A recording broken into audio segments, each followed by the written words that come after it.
Depois de nomeado o perito, o perito é instado, né, a apresentar no prazo de 5 dias a sua proposta de honorários, né? Quer dizer, então não existe um pré-tabelamento das perícias, né? Essa perícia é fixada pelo perito, né? Ele também apresentar o currículo, na qual ele demonstra que tem conhecimento técnico na perícia que ele vai realizar, e contatos profissionais, o endereço profissional dele, especialmente o endereço eletrônico, e o endereço eletrônico que é onde o tribunal, né, onde o cartório vai fazer contato com ele para o processo. Apresentado os honorários, já a proposta de honorários, as partes são então intimadas a se manifestarem sobre os honorários, e manifestando-se sobre os honorários, o juiz então vai arbitrar o valor desses honorários, quer dizer, ou vai acolher os honorários indicados pelo perito, ou vai acolher a impugnação, ou ainda vai decidir pelo valor que deverá ser feita a perícia, né? É muito importante em relação ao perito saber também que esse pagamento da perícia pode ser rateado, né, a forma de pagar, né, 50% no início do trabalho e o remanescente no final do trabalho. Como também, se for por um perito atuando no processo de justiça gratuita, eventualmente o vencido, quando o vencido for pagar no final do processo, ele receber, né? É claro que nem todo o exame pericial chega ao resultado desejado, né? Às vezes a perícia ela é inconclusiva, ou às vezes, apesar do perito ter conhecimento, ele apresenta um trabalho ruim, né, deficiente. Então, nesse caso, em que há uma hipótese dessa, o juiz pode até reduzir os honorários do perito, né? Seja porque foi ruim a qualidade do serviço prestado ou porque foi inconclusiva a perícia. E é claro também que a perícia pode ser realizada em outra comarca através de carta precatória para que o juiz da comarca aonde deve ser realizada a perícia possa fazer o encaminhamento da prova pericial, né? É muito também importante reforçar que o perito assume um compromisso, né? E qual é o compromisso que o perito assume? Ele assume o compromisso de trabalhar no processo, na perícia, na realização da perícia com dedicação, né, com zelo, utilizando dos meios para qual ele vai realizar aquele trabalho, né? E da mesma forma, os assistentes técnicos têm esse compromisso. Embora, é claro, que no caso dos assistentes técnicos, eles são pessoas, os assistentes técnicos, de confiança da parte. Então, o perito, ele está, sim, sujeito às causas de impedimento e suspeição, que não está ou não estão os assistentes técnicos. Porque se o assistente técnico é alguém da sua confiança, é claro que ele é seu amigo, seu conhecido, tem o interesse de defender o cliente, né? E é claro, ele vai dar o olhar dele, né, sempre buscando, quando possível, lógico, dentro das orientações da nova técnica, né, mas atingir o melhor para o cliente, né? É óbvio, né? Por conta disso, eu estou falando dessa forma porque o artigo 467 do Código de Processo Civil, que nós vamos colocar aqui, ele diz que o perito ele pode escusar-se, quer dizer, ele pode se recusar a aceitar o encargo, né, ou ser recusado pelas partes. Sendo que a lei entende que essa recusa pelas partes tem que ser fruto ou do impedimento ou da suspeição. E aqui, nesse caso, o juiz que aceita o pedido de escusa do próprio perito ou que acolhe o impedimento ou a suspeição deve, então, nomear um substituto.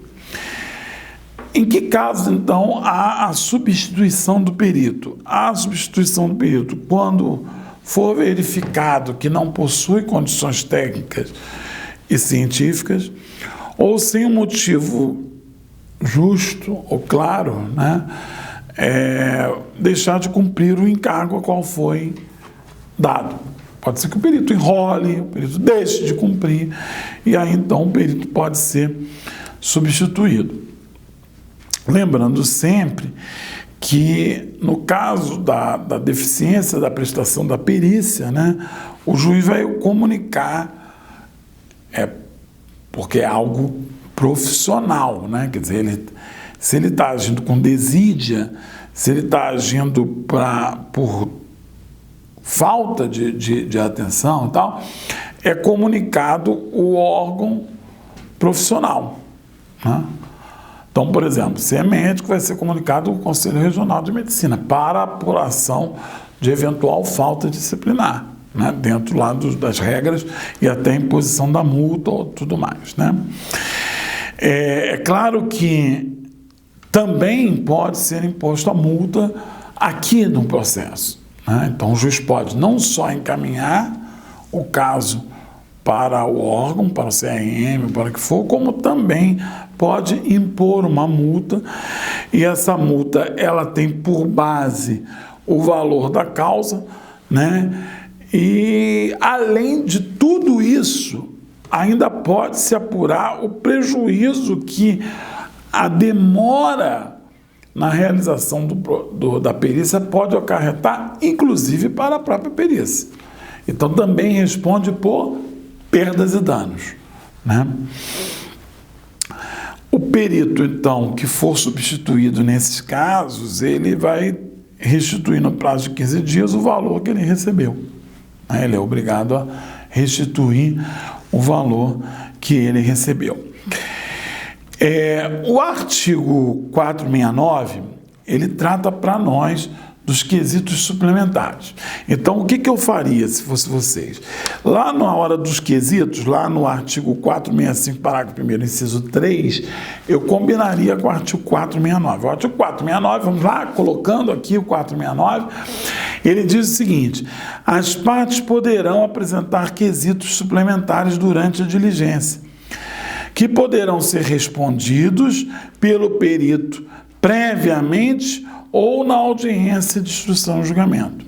Então, eu posso ter os quesitos suplementares que podem ocorrer durante aí a realização do perito. É importante saber que esses quesitos são diferentes lá do 4653. Eu botei no 4653 para entender que você tem os quesitos que apresenta quando da nomeação e tem os quesitos suplementares que são de quando da realização da perícia, ok? Incumbe, então, ao juiz, dentro dessa análise dos quesitos, porque também o juiz faz uma análise dos quesitos, indeferir quesitos que sejam impertinentes com o objeto da prova que se deseja, quer dizer, dos fatos que se deseja comprovar, ou ainda que a causa possa ser resolvida, né? No caso do perito, formular quesitos que entender necessário ao esclarecimento da causa. Então, o juiz ele pode indeferir os quesitos que ele entende que não tem pertinência com os fatos que serão comprovados pela prova pericial, como pode ele mesmo, o juiz, formular perguntas a serem respondidas pelo perito, a fim de elucidar os fatos que ele, juiz, porque é ele que é o objeto da prova, é ele que é o destinatário da prova, que ele entenda para que possa se convencer da ocorrência do fato.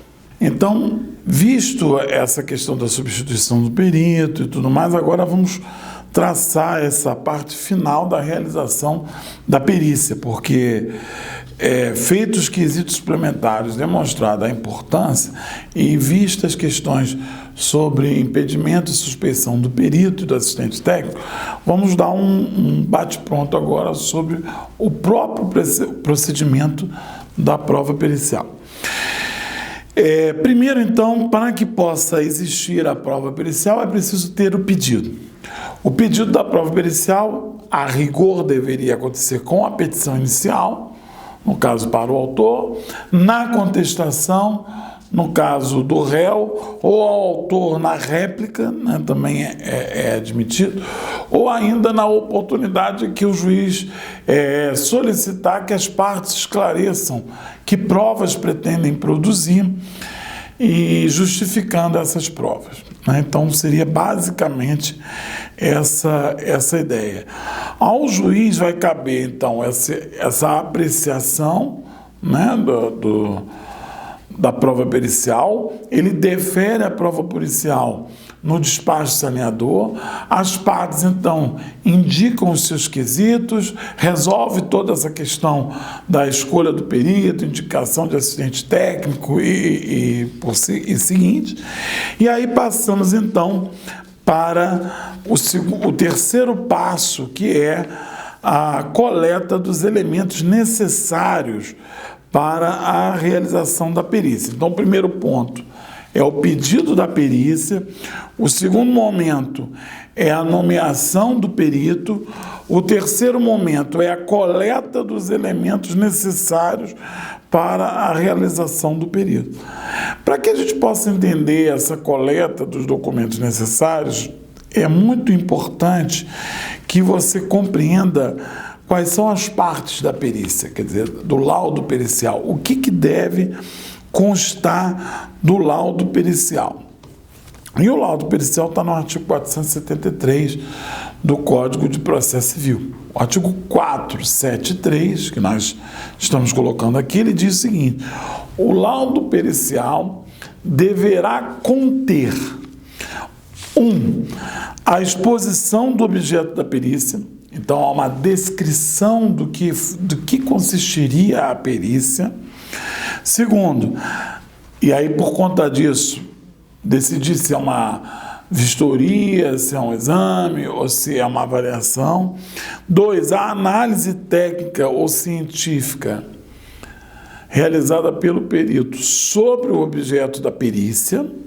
3, a indicação do método utilizado, esclarecendo e demonstrando se predominantemente aceito pelos especialistas da área de conhecimento da qual se originou aquela perícia. Então, se existem vários métodos para serem articulados na realização daquela perícia, o perito deve indicar qual o método ele usou e por que ele usou, né? Ele deve sempre utilizar o método mais adequado, ou seja, aquilo que a doutrina científica, que a teoria científica orienta para que seja realizada aquele exame pericial.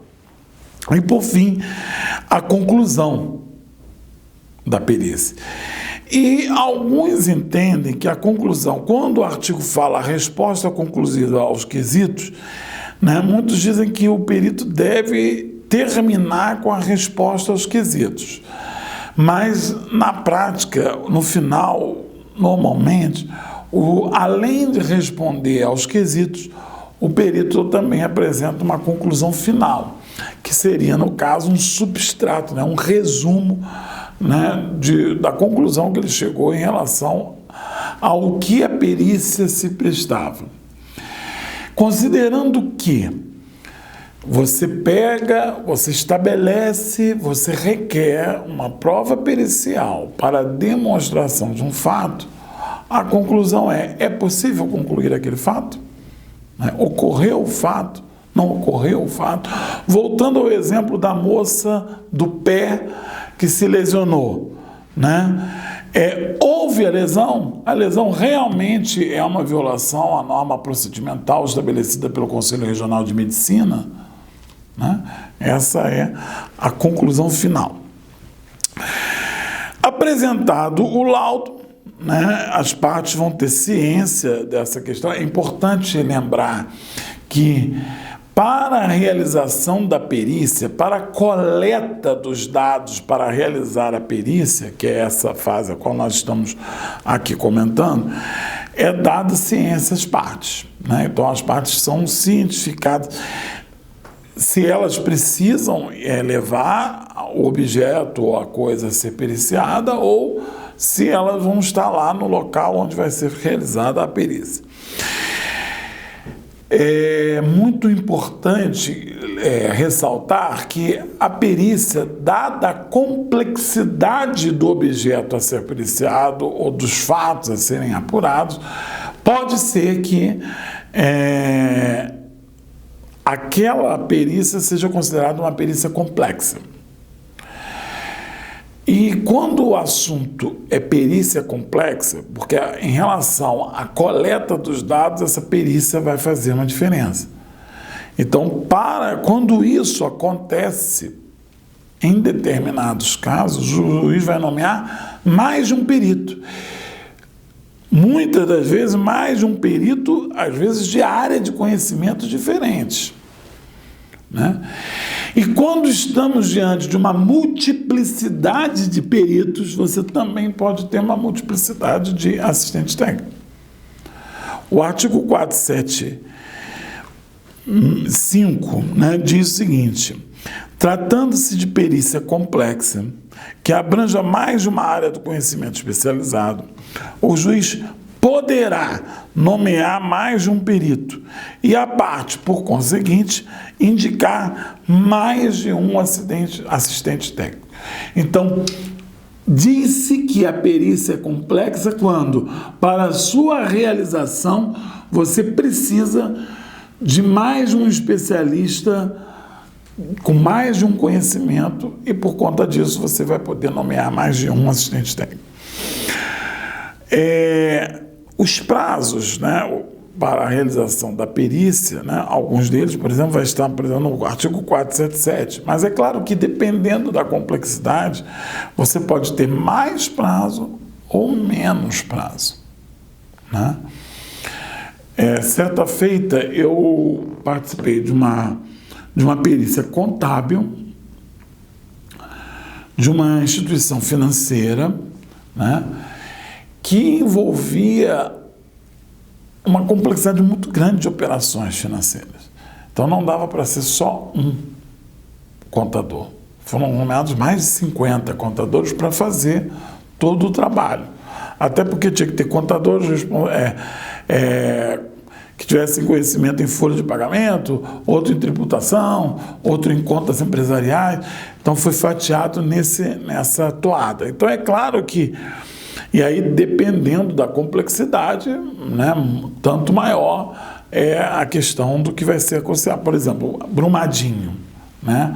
O rompimento da barragem de Brumadinho não é uma perícia feita por um engenheiro só, né? Ali precisar, pelo que me consta, pelo que eu soube, né, a perícia envolveu uma complexidade de peritos, desde aqueles que foram responsáveis pela análise do próprio rompimento, objetivamente falando, mas, e sobretudo nesse caso, dos efeitos que o rompimento gerou para toda aquela coletividade.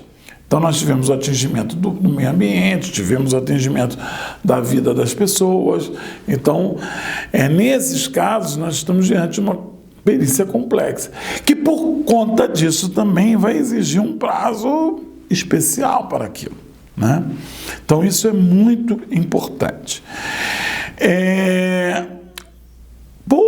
Ainda dentro da questão da coleta dos elementos, ainda dentro da ideia do que vai ser colocado para ser examinado, nós falamos no início que quando o exame tiver por objeto autenticidade ou falsidade de um documento,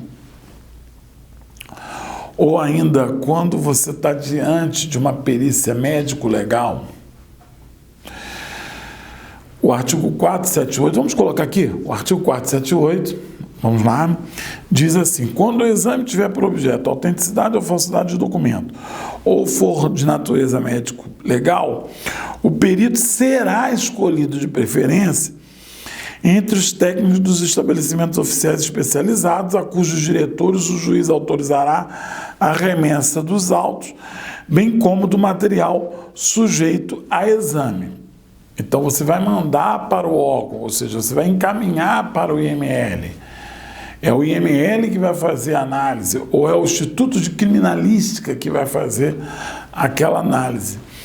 Por isso que alguns autores colocam aqui como uma terceira hipótese. Então, nós temos o perito nomeado pelo juiz, o perito consensualmente indicado pelas partes e a perícia que parte do pressuposto dos institutos que atuam nessas duas áreas, né? Seja o de criminalística em relação à falsidade, seja o médico legal em relação ao óbito, por exemplo.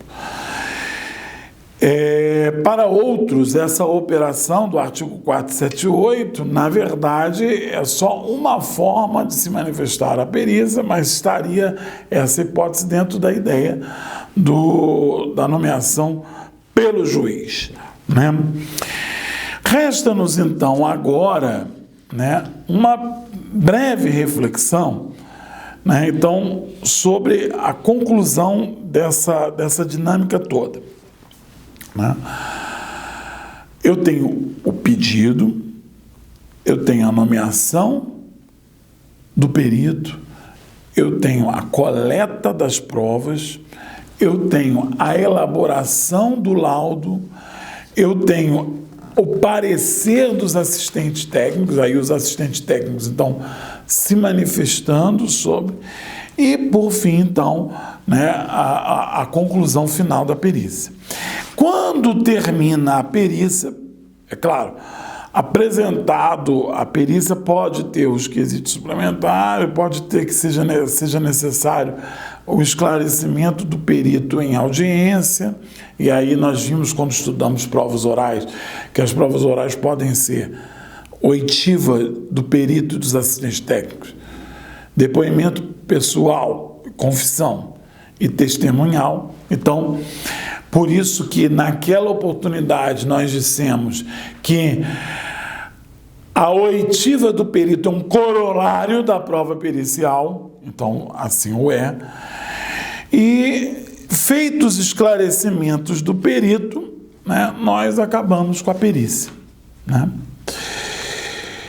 Qual é a força probante da perícia?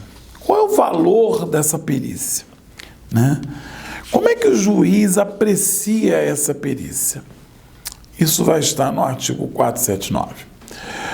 O artigo 479, vamos lá, coloca aqui, olha, a pessoa que grava a aula deve ficar doida comigo, né? Vamos colocar ali, artigo 479.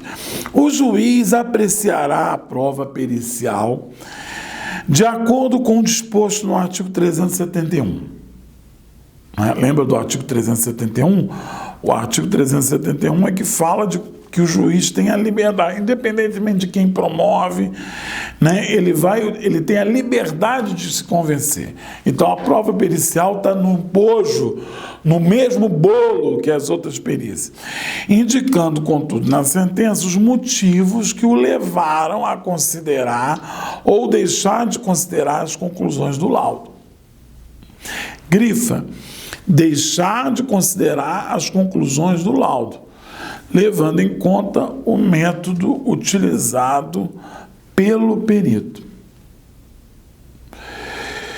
Então, o juiz pode divergir do laudo em duas hipóteses. A primeira, quando o laudo carecer de uma fundamentação lógica. Então, se o perito subtrair, né, ao conhecimento do juiz e dos interessados motivo que o baseou a emitir uma opinião e nenhum valor se puder atribuir àquele laudo, porque ele se tornou inconclusivo ou como se não existisse o próprio laudo pericial, então o juiz não vai levar em consideração esse laudo. Da mesma forma, quando os elementos de prova do processo, quando outros elementos de prova do processo, né, conduzirem à formação da convicção do juiz em sentido diverso, em sentido diferente daquele apontado pelo senhor perito. Pode ser que a opinião do perito seja uma opinião isolada, considerando só aquela vertente, mas os fatos tidos como um todo levam o juiz a concluir. Por exemplo, eu posso fazer uma perícia para apurar os danos que uma pessoa sofreu porque caiu no metrô. Posso. Ela caiu no metrô? Caiu. Ela se machucou? Se machucou. Né? Teve um prejuízo? Teve um prejuízo. Só que houve culpa exclusiva da vítima, por exemplo. Isso o perito não analisa. Né? Quem vai analisar é o juiz. Então pode ser que, embora exista perícia, o juiz não vai acolher a perícia, porque o conjunto de provas carregado aos autos o levou a concluir de forma diferente. Por isso que o artigo 479 nos disse isso, indicando os motivos que levaram o juiz a não levar em consideração a perícia. E por conta disso, nós podemos afirmar que o juiz, então, não está obrigado a concluir pelo que concluiu o perito. Entende? Não é porque teve uma perícia que foi favorável que o juiz precisa acolher integralmente o que o perito decidiu. Entende? Por fim, aparece para nós a possibilidade de uma nova perícia. Né? E quando é que eu realizo uma nova perícia? O artigo 480 diz assim: o juiz determinará, de ofício ou requerimento da parte, a realização de uma nova perícia, quando a matéria não estiver suficientemente esclarecida. A segunda perícia tem por objeto os mesmos fatos sobre os quais recaiu a primeira e destina-se corrigir eventual omissão ou inexatidão dos resultados. Parágrafo 2º. A segunda perícia rege-se pelas disposições estabelecidas pela primeira, ou seja, o modus operandi da segunda perícia é o mesmo. Nomeia-se perito, avalia-se os quesitos, coleta as provas, elabora-se o laudo. A segunda perícia não substitui a primeira, cabendo ao juiz apreciar o valor de uma e de outra. Então, a possibilidade de uma nova perícia, na forma do artigo 480, não é para criar uma perícia substitutiva, ou seja, não é uma prova pericial substitutiva. Aqui é uma prova pericial, quase que poderíamos dizer, alguns autores assim dizem, como complementar. Na verdade, pelo que diz o parágrafo 3º do artigo 480, nós temos duas perícias e cabe ao juiz cotejar. E às vezes esse cotejamento do juiz, pela conclusão, às vezes, muitas das vezes divergente, se deve justamente pelo que acabamos de falar, pelo método empregado pelo perito para a realização da perícia. Por isso que quando nós analisamos o artigo 479, nós dissemos que, embora o parecer do perito seja meramente opinativo, né, é apenas a opinião de uma pessoa, embora seja uma pessoa técnica, e vale pela força do conhecimento técnico que ela traz, ainda assim o juiz não está obrigado a seguir a perícia, né? Porque o conjunto probatório dos autos podem indicar um outro resultado.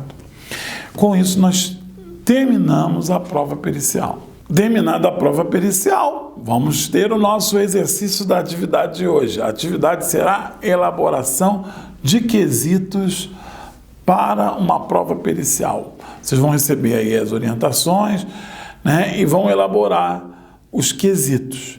Não vai haver correção, porque, na verdade, a gente vai precisar ver os quesitos de cada um. Mas você vai ter 20 minutos para elaborar os quesitos. Vai estar disponível para vocês o material necessário para que vocês possam tomar conhecimento da causa, do teor do que precisa ser aprovado, e vocês possam, então, elaborar a quisitação, né? Aguardo, então, para analisar os quesitos que vocês fizeram.